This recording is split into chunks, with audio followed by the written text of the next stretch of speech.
Magoe chal mar weche nyakurom ga joaneno ka Kevin osedo jalony wacho kacha ni dhano mondo bedie motang' ya piny ma pacho ka kinde ma bende koro jinie sikuku wacho ni mos kuom jogo mowito ngimagi.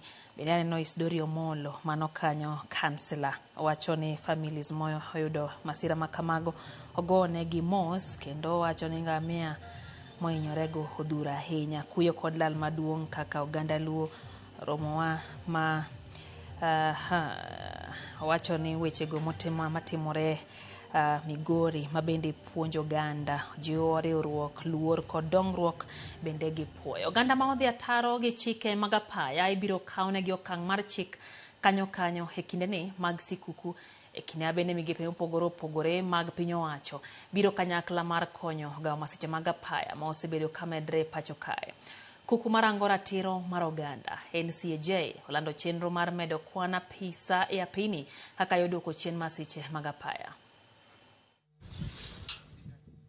Chenro mag wuodhe osebedo gi medruok mar masiche mag apaya thurka ka duol mar NCAJ wacho ni tho osemedore e apini mapachoka gi atamalo 5 ka ipimo gi higa mokadho, which have risen to 4,682 recorded the same time in 2025. Kaka yor dwoko chien thoe mag apaya ma osebedo kamedre thurka, kuku marango weche mag ratire pacho ka NCAJ kautane kod ogai mar doho Martha Koome dwaro mondo mi chuog doho mag mbui ma ibiro tiyo godo e rakruok gi jogo maketho chike mag apaya kanyo. We will deploy mobile courts using physical and electronic means as a deterrence and enforcement measure with cross collaboration between the officers from the National Police Service, ODPP, the judiciary. Obadho ibiro ketie thoth apini kaka yor dwoko piny ng'we airititi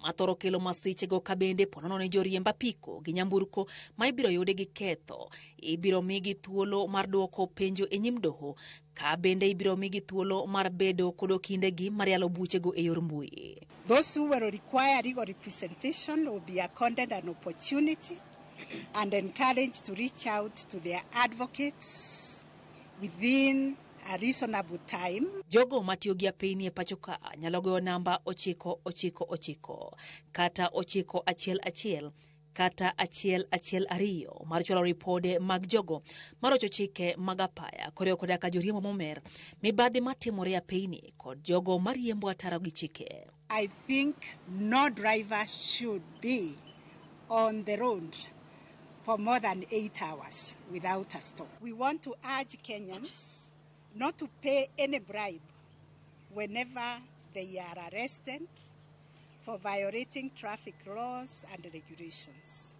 NCAJ bende dwaro mondo mi kembe mag nyamburko mating'o oganda kik ket derepe riembi kuom seche ma ohewa boro ma onge chung'.